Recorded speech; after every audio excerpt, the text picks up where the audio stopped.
chers auditeurs de Radio Rennes, bonjour. Ravi de vous retrouver pour cette nouvelle émission de l'AJT du local. Donc en compagnie aujourd'hui de Pauline Théophane et Lucie Le Guen de l'association My Human Kit. Bonjour. Bonjour. Bonjour. Alors, je vais vous laisser peut-être rapidement vous présenter. On va commencer par Pauline. Oui, donc Pauline Théophane, je suis chargée de partenariat pour l'association My Human Kit. Donc je m'occupe de tout ce qui va être relation avec les partenaires d'un point de vue technique, donc sur des projets qui vont être menés dans l'association et pour lesquels on peut avoir donc besoin de support de partenaires, et aussi d'un point de vue financier, donc sur de la réponse d'appel à projet ou de la recherche de mécènes. Alors, on ne l'a pas précisé, mais donc My Human Kit, c'est un projet associatif qui est plutôt... Enfin, la finalité, c'est trouver des solutions pour des personnes en situation de handicap pour améliorer leur quotidien et sensibiliser sur cette thématique-là un peu tous les publics. C'est ça. En fait, My Human Kit, on crée des espaces, des lieux de rencontre dans lesquels des personnes en situation de handicap peuvent venir se fabriquer elles-mêmes des solutions pour leur faciliter le quotidien. Et donc ces espaces, ça va être principalement ce qu'on appelle nous le Human Lab, qui est notre Fab Lab, donc qui est un lieu équipé d'outils de fabrication numérique comme une imprimante 3D, une découpe laser, donc qui vont être assistés par ordinateur. Et ce lieu donc est ouvert et on peut venir donc fabriquer des objets et ensuite partager les recettes de fabrication avec tout le monde. Librement, pour l'idée, c'est de faire avancer un peu la recherche de solutions. C'est ça. C'est ce qu'on appelle, nous, le bac à sable, en fait. Voilà, un peu de la R&D, mais en mode bricoleur. Donc avec, et participation et implication des personnes dans la recherche de solutions, quoi. C'est ça. En fait, tous les projets qui sont développés dans l'association partent de besoins exprimés par des personnes. Donc il n'y a pas de projet, en fait, qui ne soit pas en lien avec un besoin. Tout est lié à un besoin précis d'une personne qui vient vous voir. On va avoir l'occasion d'en reparler. Et Lucie, toi, tu es sur du coup le volet plutôt éducatif. Voilà, moi je suis Fab Manager pédagogique. Donc un Fab Manager, c'est la personne qui va animer et encadrer les activités dans les Fab Labs. Donc ils vont aider les gens en quelque sorte à se fabriquer leurs choses. Et moi, j'interviens dans les collèges. Donc c'est comme si... je venais avec le matériel, l'expertise dans les collèges, auprès de collégiens et puis de jeunes en situation de handicap. Et on va fabriquer ensemble, pareil, des solutions ou bien des objets pour initier au numérique également. Et puis fabriquer aussi des petites aides techniques. D'accord. Et alors, le projet de l'association, il est né comment ? Alors, il est né du... Le premier besoin, finalement. Ouais, c'était donc celui de Nicolas Huchet, qui est cofondateur donc de l'association, qui lui-même a eu un accident du travail à 18 ans et il a été amputé de la main. Et il a découvert plusieurs années après le monde des Fab Labs. Et en fait, lui avait été équipé d'une prothèse, celle remboursée par la Sécurité sociale à l'époque. Et en fait, elle lui convenait pas. Et donc, il était assez déçu, en fait, puisqu'elle pouvait seulement faire un mouvement de pince, donc avait des fonctionnalités assez limitées. Et quand il a découvert les Fab Labs, et notamment l'impression 3D, il s'est demandé, est-ce qu'on ne pourrait pas m'imprimer une main ? Et donc, il a rencontré le Lab Fab, de Rennes, qui, dans l'équipe, en fait, il y a... Les coordinateurs du Fab Lab ont eu un engouement pour le projet de Nicolas. Pour la recherche de solutions, quoi. Voilà, ont décidé de l'accompagner. Et Nicolas s'est mis en position de porteur de projet, donc de son projet, et a mis aussi la main à la pâte, si je puis dire, pour fabriquer donc, une prothèse bionique. Donc une prothèse avec des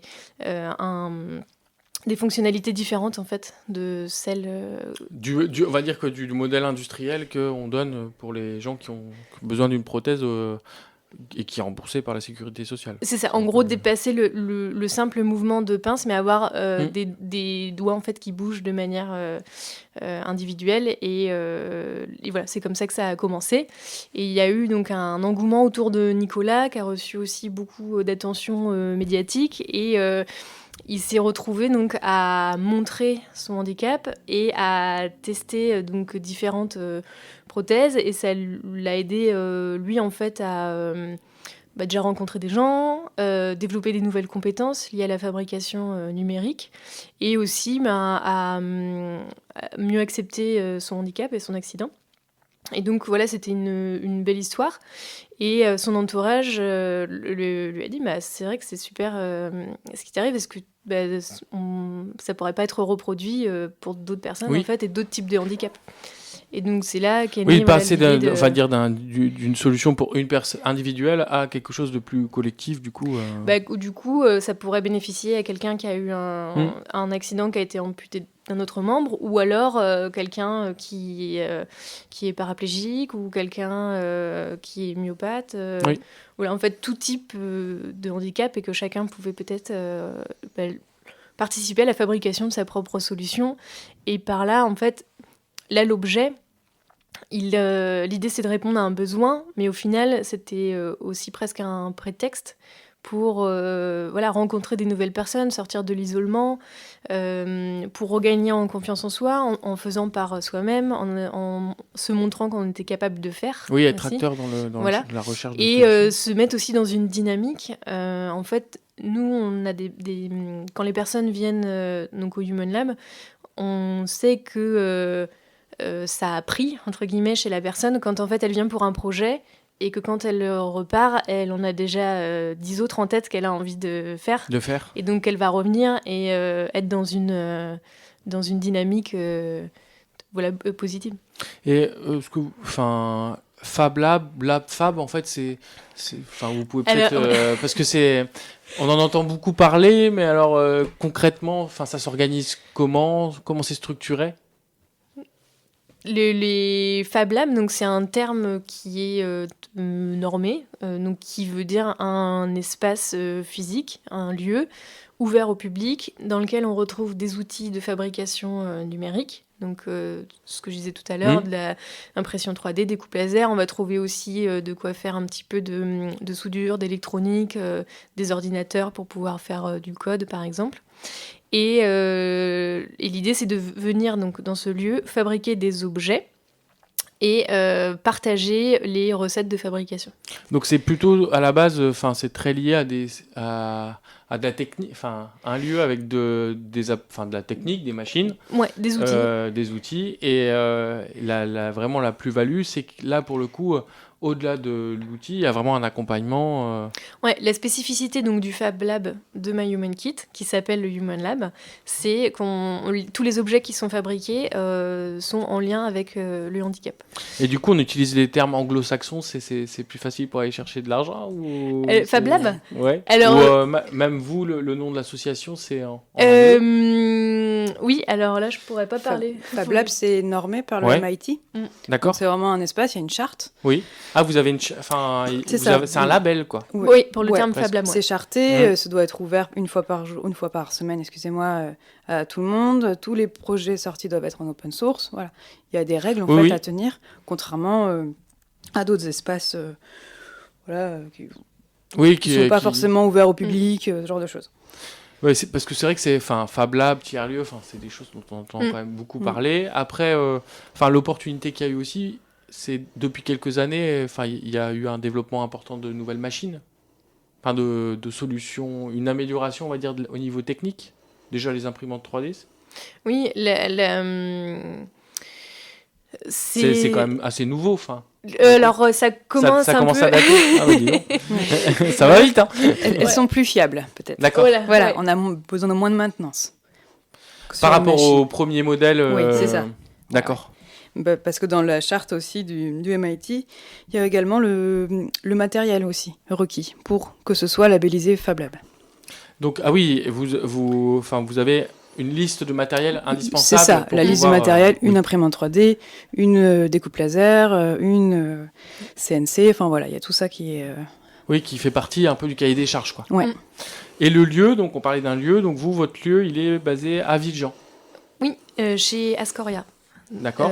Donc on a un espace de 60 mètres carrés, donc équipé, où on reçoit... alors, avant les différents confinements, on avait une journée porte ouverte le jeudi après-midi où on pouvait venir sans rendez-vous, découvrir. Maintenant, avec les conditions sanitaires actuelles, c'est plus possible. Par contre, on reçoit sur rendez-vous. Donc, c'est possible de prendre contact avec l'association par téléphone ou par mail. Et on prévoit ensemble un rendez-vous pour faire découvrir le lieu et discuter ensemble. Donc, soit pour des potentiels porteurs de projets, donc qui viennent exprimer des difficultés qu'ils peuvent rencontrer dans le quotidien et pour lesquelles ils n'ont pas trouvé de solution, ou alors pour des bénévoles qui souhaitent donner de leur temps et partager leurs compétences. On va découvrir justement le lieu tout de suite après. On va se faire une petite coupure musicale. Donc on va s'écouter un premier morceau donc, du collectif Astéréotypie, l'énergie positive des dieux, j'ai attrapé un rhume. Alors, j'ai attrapé un rhume, c'est le nom de l'album, je crois. Non, c'est le nom de c'est la l'inverse, chanson. Pardon. Ouais. Et alors, c'est l'énergie positive des dieux qu'est l'album. Ouais. Alors, pourquoi ce morceau-là ?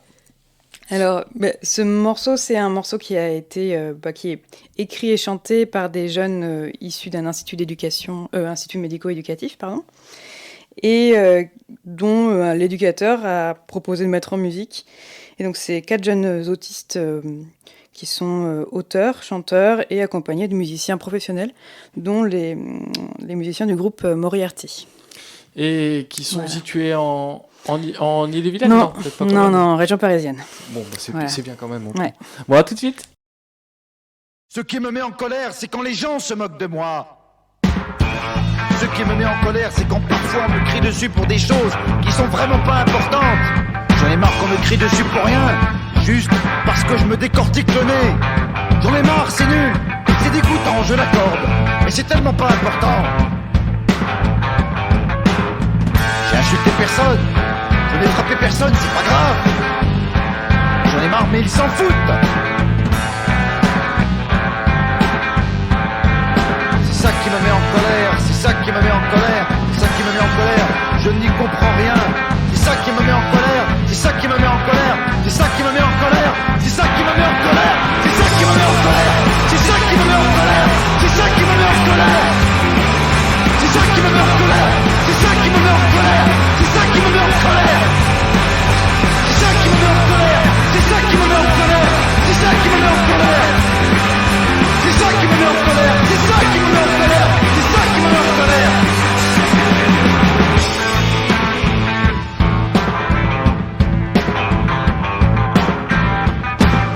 L'autre fois on m'a crié dessus parce que j'ai senti une chaussette pour voir si elle était à moi, je n'y comprends rien. Mon père aussi me crie dessus. Je veux des choses, il me dit non, j'en ai marre.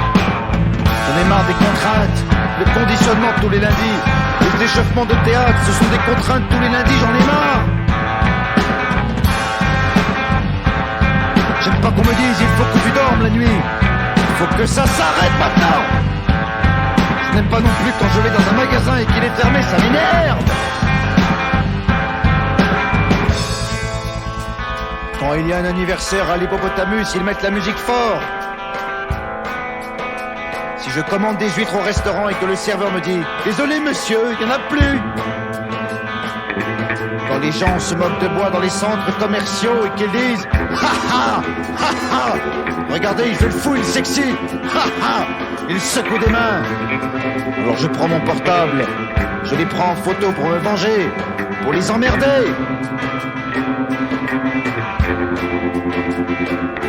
Ce qui me met en colère, c'est qu'il y a des gens qui disent que je suis fou.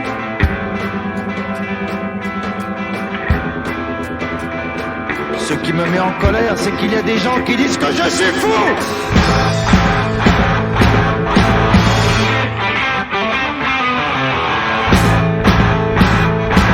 Ce qui me met en colère, c'est qu'il y a des gens qui disent que je suis fou.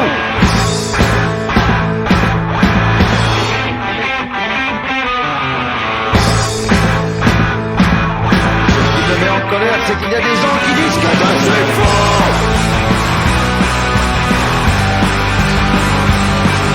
C'est ça qui me met en colère. C'est ça qui me met en colère. C'est ça qui me met en colère. C'est ça qui me met en colère. C'est ça qui me met en colère. C'est ça qui me met en colère. C'est ça qui me met en colère. C'est ça qui me met en colère. on se retrouve après cette première coupure musicale. Donc on parlait du lieu, donc à Ascoria à Villejean. Donc Ascoria, donc c'est une école de formation travail social. C'est ça, c'est un centre de formation. Et comment s'est fait le partenariat du coup avec eux? Alors il se trouve qu'ils ont un campus des solidarités. Donc, qui héberge des associations dans le milieu de la solidarité, de l'économie sociale et solidaire. Et alors, moi, j'étais pas encore arrivée, donc j'aurais pas exactement le contact, mais voilà, il y a eu un rapprochement qui s'est fait, et donc ils nous ont proposé de nous héberger à titre gracieux chez eux. Et en contrepartie, on essaye d'avoir aussi des échanges avec les étudiants. Donc, il y a par exemple des modules qui sont intégrés dans leur cursus où ils viennent découvrir le Fab Lab. Le lieu. Voilà, et faire des projets aussi en commun. On a récemment aussi une étudiante en situation de handicap qui est venue nous voir pour une idée de projet.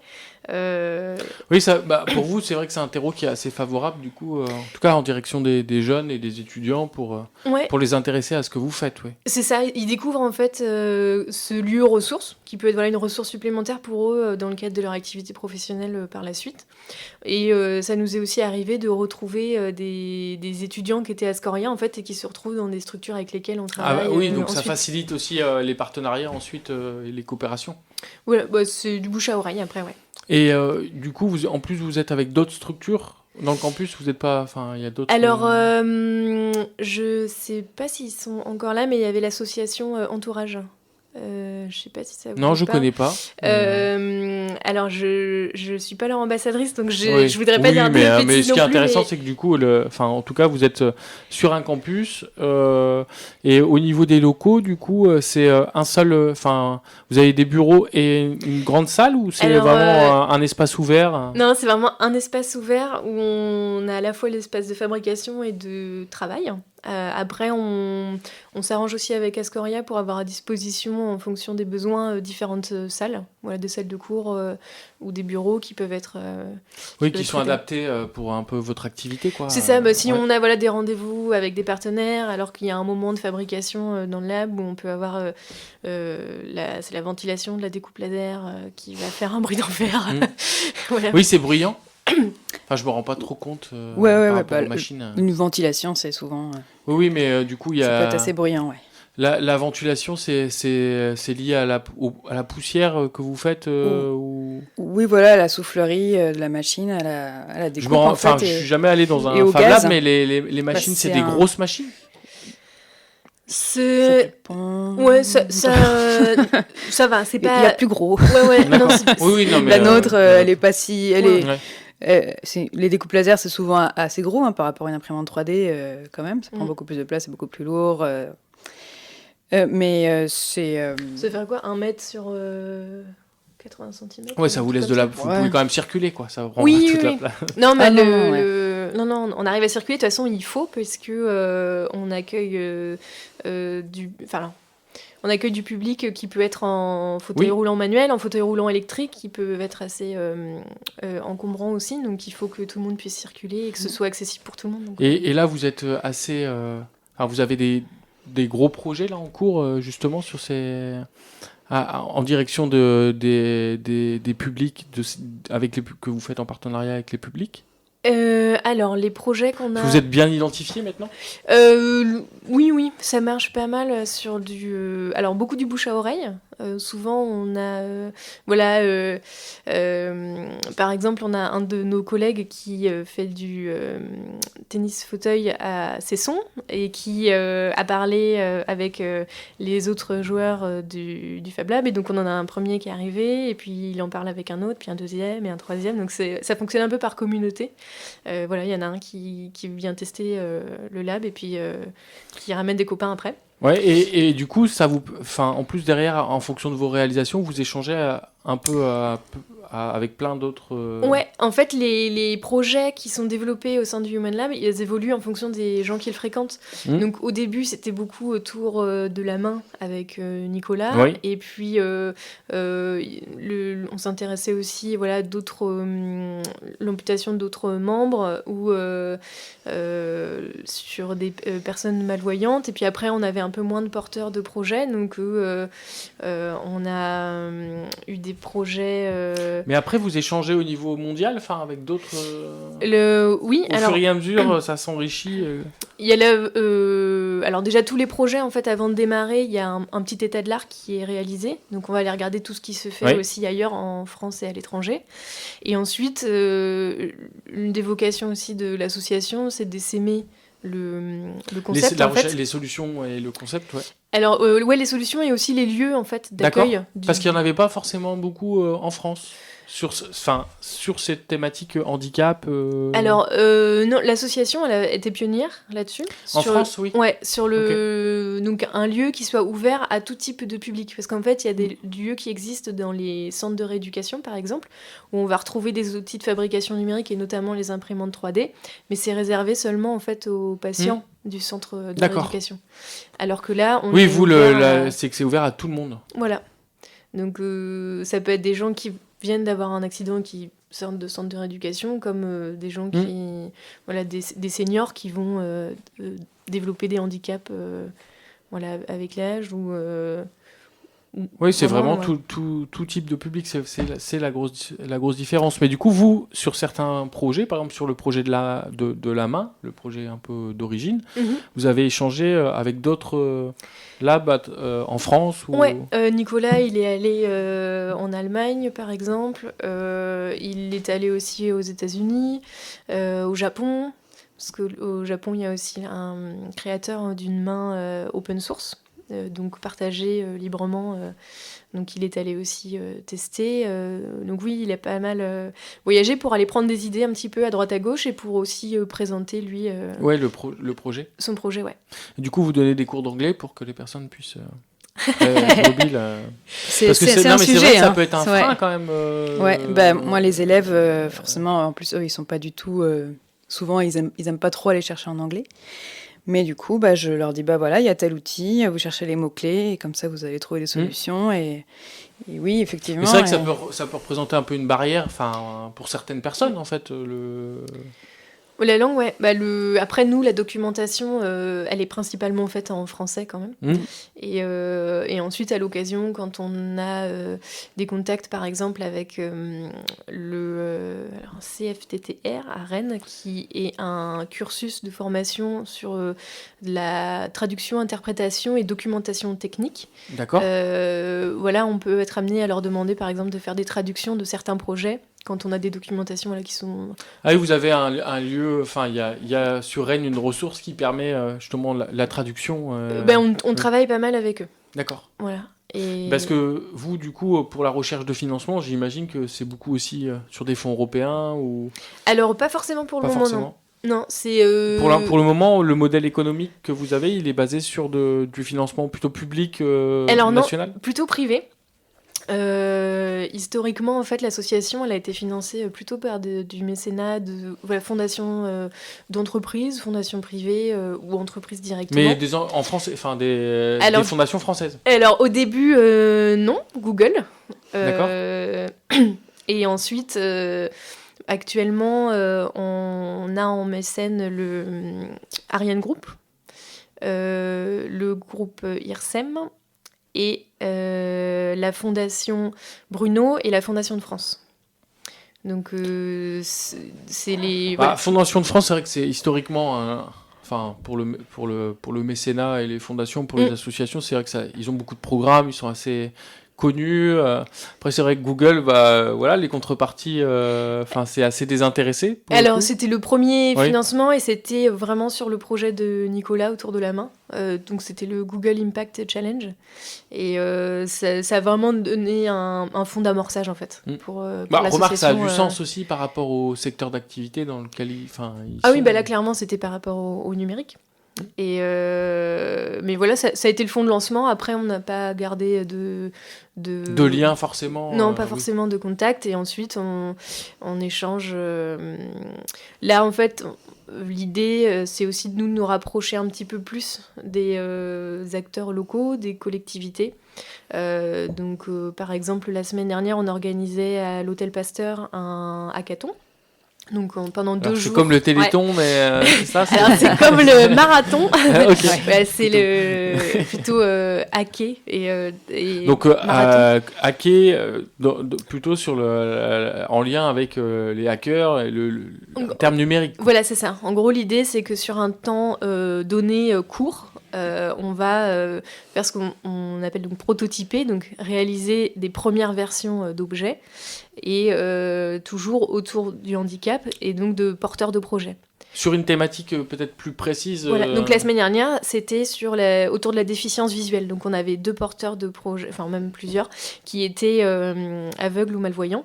Et l'un des projets, c'était une machine à lire. Donc un objet qui va venir scanner une feuille A4 et qui va ensuite, grâce à une synthèse vocale, lire le document pour la personne.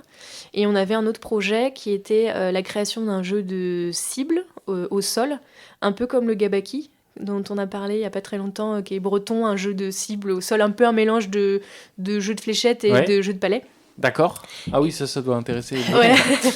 Et donc pour des personnes aveugles ou malvoyantes et qui souhaiteraient jouer en autonomie. Donc il y a eu un système qui a été inventé de 2 prototypes, 2 versions. Une qui fonctionne avec plutôt une technologie LIDAR, qui est ce qu'on utilise pour les radars de recul des voitures. Donc qui va détecter en fait bip bip bip bip bip la proximité de l'objet. Et un autre plutôt par conduction électrique, donc rendre conductrice en fait la balle et le support qui va déterminer la place de la balle. Donc voilà, c'est un peu des petites techniques, des petits outils. Donc il y a eu des premières solutions qui ont été recherchées. Donc pour ensuite communiquer avec un smartphone qui va dire voilà, joueur 1, vous avez marqué tant de points, joueur 2, à vous de jouer.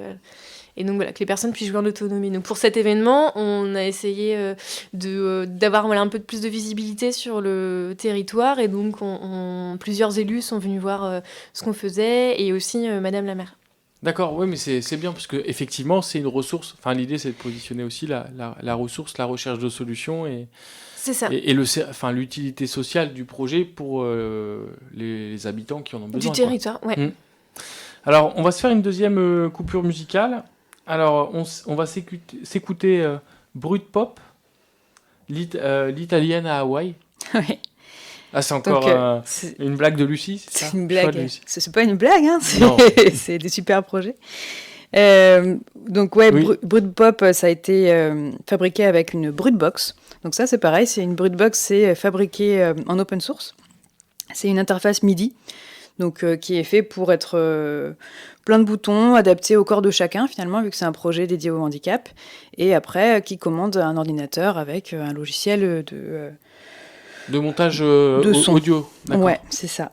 Et du coup, c'est une association, là, c'est Résonance Numérique, qui est basée à Marseille, qui, avec un IME et l'Orchestre Philharmonique de Marseille, ont joué cette musique. Voilà, c'est bien. Ah non, c'est vrai que c'est carrément pas une blague, ouais, du coup. C'est un gros projet. Au contraire, il y a une vraie cohérence entre les morceaux de musique et l'actualité et l'activité de l'association. Ouais. Bah, on s'écoute ça tout de suite, alors.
On se retrouve pour la troisième partie de l'émission, toujours en compagnie de Pauline et Lucie de l'association My Human Kit. On souhaitait effectivement, dans cette troisième partie, peut-être parler aussi, alors on a plutôt parlé de réalisation dans le domaine plutôt du handicap physique jusqu'à présent, mais je crois qu'il y a des projets en cours, en tout cas plutôt sur le handicap psychique qui sont menés par toi, Lucie. Donc est-ce que tu peux nous en dire quelques mots ? Ouais, et alors c'est dans les collèges où j'interviens, ils sont en lien parfois avec des structures, notamment un collège à Rennes, le collège des Chalets, et accolé à un IME. Voilà, l'IME préface.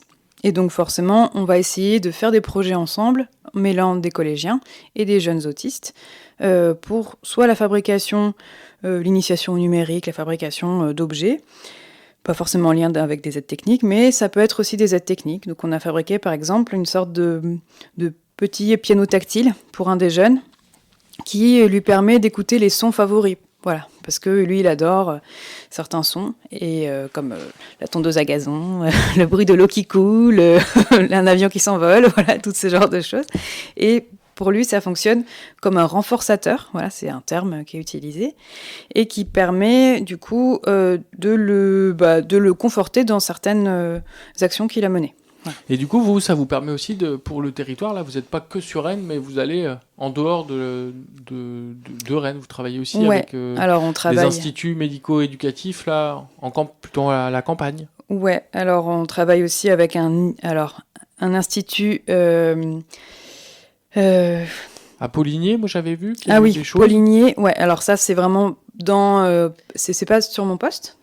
En fait, on a deux actions. Une donc, est l'accueil hebdomadaire de plusieurs jeunes de l'IME de Poligné, oui. Où ils vont venir s'initier à la fabrication numérique et retrouver aussi certains bienfaits thérapeutiques, un peu comme Lucie peut retrouver aussi dans ses actions. Par exemple, on a un des jeunes qui fait une fixation sur des objets architecturaux. C'est un de ses centres d'intérêt, voilà, vraiment très très fort, et en fait il le dit lui-même qu'il a des images en fait, voilà, de ponts, de tours dans la tête, et donc ce qu'il fait, c'est qu'il les cherche sur donc une base de données dans laquelle on retrouve tout un tas d'objets. Donc il va modéliser en 3D voilà, une tour ou un monument. Dernièrement, il a fait le viaduc de Millau, par exemple. Et il va l'imprimer en 3D. Et lui, ça va lui permettre en fait, de passer à autre chose. Donc de faire passer la fixation qu'il avait sur cet objet architectural. Donc ça, c'est ce qu'on fait au sein du Human Lab. Ouais, là, pour le coup, vous mettez à disposition des outils pour permettre de l'accompagnement aussi. Ouais. Et en fait, Lucie, elle intervient sur un projet particulier qui est cofinancé par le conseil départemental d'Ille-et-Vilaine et la fondation Free, où là, elle va intervenir donc, dans des collèges et des structures partenaires, donc IME, Institut médico-éducatif, ou IEM, Institut d'éducation motrice. IES, Institut d'éducation sensorielle. Ah oui, c'est pour ça que j'ai un peu bugué tout à l'heure. C'est sûr que les sigles, il y en a beaucoup dans ce domaine-là. Mais alors, ce qui est intéressant pour le coup, en plus, c'est que le département est mobilisé parce que comme il y a une obligation de scolarisation, je pense, des enfants, en tout cas dans la mesure du possible en milieu ordinaire, c'est pour ça que c'est en lien avec les collèges du coup. Ouais, là c'est vraiment en lien avec les collèges. Donc si j'interviens qu'avec l'IEM par exemple, ça ne rentre pas dans la convention, forcément. Okay. Mais par contre, on va intervenir avec les collégiens et les jeunes scolarisés dans cette IEM pour faire des projets ensemble. Et du coup, ça vous permet aussi de mixer les publics. Exactement, ouais. De mixer les publics, d'apprendre à se rencontrer, de faire des projets ensemble, de changer sa vision du handicap, essentiellement. Oui, parce que mais ça, c'est pas que accessoire, parce que je pense qu'il y a pas mal de boulot à... justement, peut-être que les jeunes, maintenant au collège, sont plus sensibilisés qu'à une certaine époque, puisqu'ils ont toujours été habitués aussi. L'inclusion des personnes en situation de handicap, c'est plus fréquent qu'avant, quand même. En tout cas, on perçoit qu'il y a moins de gêne vis-à-vis des jeunes à parler à d'autres personnes en situation de handicap. Il y a moins de tabous, en fait. Ils vont poser des questions vraiment que nous, on n'oserait pas poser. À une époque, c'était pas le. Voilà, mais ça, faut quand même accompagner tout ça, quoi, parce que c'est vrai que le collège, c'est pas forcément le lieu le plus C'est pas la bienveillant. période où on est le plus ouvert non plus. Non, c'est ça. forcément. Donc, mais ça fait du bien aussi. Je pense aux collégiens de voir ces différences et du coup d'être. Et là, vous êtes toujours avec une entrée outil numérique aussi. Oui, toujours. Et ça, c'est assez accrocheur, j'imagine. Oui, alors ça dépend. Il y a des jeunes qui viennent parce qu'ils ont envie de faire avec les autres, d'aider les autres. Il y a des jeunes qui viennent parce qu'ils ont envie de découvrir, de fabriquer avec l'imprimante 3D. C'est Parce que assez varié comme l'atelier entrée. se passe comment, du coup vous venez avec... vous avez des outils mobiles Oui, effectivement, on peut prendre des outils. Après, les collèges eux-mêmes, maintenant, sont équipés d'imprimantes 3D pour la plupart. C'est les cours de l'évolution des cours de techno, c'est ça? Ouais, c'est ça. On peut plus faire de la soudure au collège, c'est ça le problème aussi, c'est qu'il y a des trucs... D'accord. Voilà, il y a les des circuits activités imprimés, tout ça, la soudure, Non, c'est fini. ouais. Ah oui. Ouais. Ils font plus d'alarme. Mais par contre, ils font de la programmation et de la modélisation 3D, de l'impression 3D. Donc, voilà. Oui, ils sont adaptés à d'autres... ouais, c'est ça. Il y a d'autres compétences qui sont développées. Oui, voilà. Et qui nous servent aussi pour mener des projets. Donc, on leur a fait faire une application pour téléphone mobile, par exemple. Ça, c'est possible, quoi. Ce qui, avant, était tout à fait inimaginable. Et du coup, là, vous êtes sur... ça fait combien de temps que vous avez ce partenariat-là avec les collèges? Vous arrivez déjà un peu à évaluer ce que ça apporte au projet un petit peu de l'association? Depuis début 2019, ce projet est en place. Voilà. Et ça représente, on doit être plus de 500 élèves qui sont passés par un des ateliers de Lucie. D'accord. Et ça, là, au niveau des collèges, vous allez vraiment vous rayonner tous les collèges qui ont un projet potentiel susceptible de... C'est le département qu'on construit vraiment avec eux. On est vraiment en dialogue, donc c'est eux qui vont sélectionner les collèges dans lesquels il pourrait y avoir un intérêt. On discute avec eux, est-ce que ça vous intéresse, sous quel format. Voilà, chaque intervention est calibrée en fonction du besoin du public concerné. Donc c'est plutôt là 3 établissements sur l'année. Ok, et cette année, donc, c'est un sur Rennes, c'est ce que tu dis? Un sur Rennes, le collège Chalet, un sur Fougères, le collège Mahatma Gandhi, et puis un à Maure-de-Bretagne, le collège du Querpont.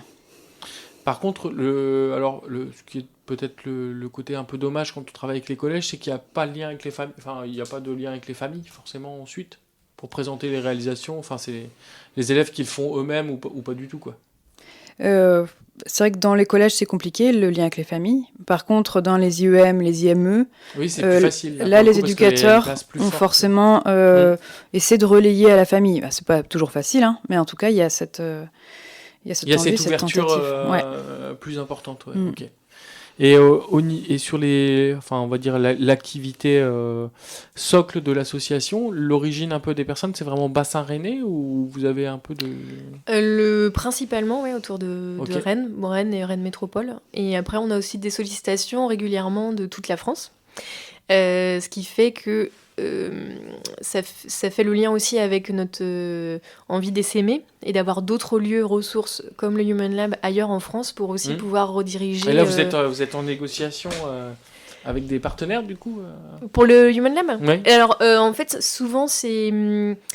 là, ces derniers temps, en tout cas, c'est plutôt des gens qui viennent nous chercher, qui sont intéressés par le concept. Pour dupliquer, entre guillemets, la méthode. Donc là, on échange par exemple avec une porteuse pour ce projet du côté de Lyon, aussi du côté d'Angers. On a déjà des partenariats avec des structures à Nantes, à Brest, à Montpellier.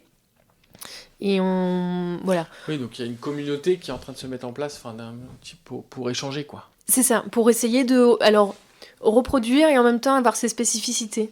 Puisque, par exemple, du côté de Montpellier, c'est adossé un centre de rééducation pour enfants.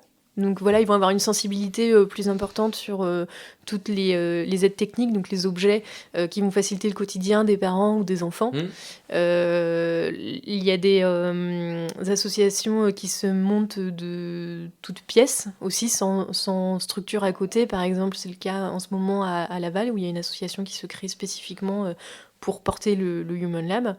Oui, ça dépend un peu des contextes, quoi. Voilà. Et vous, au niveau des publics, vous seriez en capacité aussi d'accompagner pour les plus jeunes enfants ? Ça s'est déjà fait, oui. Des ergothérapeutes qui avaient des besoins, alors soit pour des parents, par exemple, pour aménager un système de table à langer pour pouvoir voilà, changer Donc, son enfant. plutôt là sur un côté handicap physique, plus physique. Oui. D'accord. Oui. Parce que sur ton champ à toi, Lucie, sur le psychique, du coup, sur des plus jeunes enfants et tout, vous avez déjà eu des sollicitations aussi? Parce que IME, c'est plutôt public, enfin, c'est après le primaire, quoi. C'est plutôt à partir de ado. Pré-ado, oui, voilà, ado, bah, quoi. collège, c'est ça. Ouais. Ok. Après, De 11 ans, Avant, c'est plus compliqué parce qu'ils détectent. Enfin, voilà. Il y a quand même des structures, même des écoles qui sont en lien avec d'autres structures. Avec enfin, ils essaient de mettre, en tout cas, les jeunes du même niveau proche, quoi. Ok. Mais il faut bien faire la différence aussi entre là pour le handicap psychique, on va pas guérir les gens ou avec une aide en fait. C'est juste que ça va permettre parfois d'atténuer certains symptômes. Oui. Bah oui, c'est ça. C'est plutôt être facilitateur et proposer des outils en fait. Voilà, ça peut être ça, et puis ça peut être aussi la fabrication numérique comme prétexte ou vecteur d'apprentissage en fait, qui sont par exemple liés à la sociabilité, la rencontre de l'autre, et il y a des choses auxquelles nous on pensait pas et qu'on a découvert en fait en expérimentant justement l'accueil de jeunes autistes de l'IME de Poligné. C'était par exemple développer la capacité à faire des cadeaux à quelqu'un. Donc, qui est aussi une ouverture vers l'autre, en fabriquant un objet en fait qu'on va offrir à un éducateur ou un autre résident de l'IME. Ça va être... Oui, mais parce que effectivement sur cette question du handicap, il y a aussi ce volet changer le regard et qui fait partie du projet que vous avez en fait, et où au final, parfois effectivement on est sur des actions peut-être un peu plus concrètes et qui ont des retombées auxquelles on n'aurait pas pensé au départ, quoi. Oui. Là, c'est vraiment l'objet prétexte, quoi. On va accrocher les gens avec la fabrication numérique, et puis en fait, voilà, ça va permettre d'autres bienfaits. Oui, mais en fait, oui, il y a des retombées qu'on n'évalue pas, auxquelles on pense pas au départ, et puis finalement, ça c'est quelque chose qui est important aussi dans le projet, quoi. Et du coup, sur un peu vos perspectives là, à court et moyen terme, comment vous voyez un peu les choses? On va être déconfinés, alors peut-être que vous allez pouvoir accueillir de nouveau beaucoup plus de public déjà. Ouais, on a repris les événements. Oui, donc ça, on a parlé effectivement super. de celui la semaine dernière à l'hôtel Pasteur. Là, voilà, donc l'idée c'est de continuer, et puis voilà, au fur et à mesure du relâchement entre guillemets des restrictions, on pourra réouvrir un plus grand nombre sur des jauges plus grandes. Là, nous, c'est continuer à nous rapprocher des acteurs locaux, voilà, avec qui on travaille. Donc les collectivités, mais aussi les d'autres acteurs, par exemple. Donc la semaine dernière, on était à l'hôtel Pasteur. On travaille beaucoup aussi avec la ferme de la Harpe, qui est pas très loin justement d'Ascoria, qui a notamment un atelier de métallerie, un atelier cycle, donc qui est aussi assez complémentaire avec nos activités. Okay. Voilà, aussi avec le bassin d'entreprise. Voilà, on échange avec aussi des entreprises pour des projets particuliers, donc sous forme de mécénat de compétences ou juste de coopération. Ouais, ou s'ils ont des besoins peut-être aussi pour des fois pour aménager des postes de travail ou des choses comme ça. Alors on va pas forcément être compétent pour ça. Par contre, ce que je disais au début, en fait, My Human Kit, on a différents espaces dans lesquels on agit. Donc, il y a le Fab Lab, il y a les collèges, et il y a aussi le monde de l'entreprise, plutôt sous forme là d'événements où on va faire travailler ensemble des salariés avec des bénévoles de notre communauté autour de porteurs de projets en situation de handicap.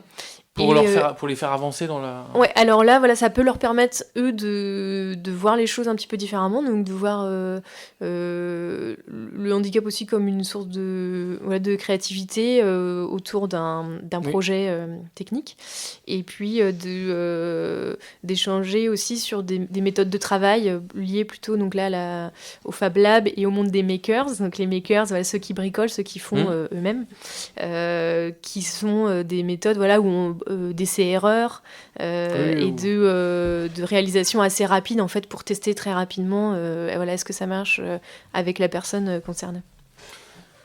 Ben, merci beaucoup parce qu'on n'a pas été très discipliné. Alors du coup, il va falloir que tu fasses un choix entre Charles Wright ou Lizzo, parce que là... Lizzo, voilà. Lizzo. Ouais. Donc on va se quitter en musique. Pourquoi ce morceau, du coup c'est juste un morceau qu'on Pauline a pas mal écouté au Human Lab avec Nicolas, qui est notre DJ attitré. D'accord. Voilà, c'est lui qui... Bon, bah, une petite son. dédicace alors à Nicolas pour terminer. En tout cas, moi, je vous remercie beaucoup de votre participation. Donc, à Quartier de Villejean, à Scoria, si des gens souhaiteraient venir vous rencontrer, on part du principe que bientôt, vous allez pouvoir réaccueillir le jeudi sans rendez-vous. À voir, si on doit À voir. se réorganiser, en tout cas, c'est possible sur notre site internet. Il y a On a le le numéro de site est à jour. téléphone, voilà, Ok. numéro de téléphone et formulaire de contact, donc par mail, pour convenir d'un rendez-vous et se rencontrer. Et j'imagine que vous êtes aussi présent sur les réseaux sociaux, Donc, actifs. On partage assez régulièrement, voilà, Bon. les réalisations qui sont faites au lab ou même dans les collèges avec Lucie. Bah, en tout cas, au plaisir de vous retrouver. Et moi, je vous dis à la semaine prochaine, chers auditeurs. Et puis encore merci pour votre participation. Merci. À bientôt. Au revoir. Au revoir.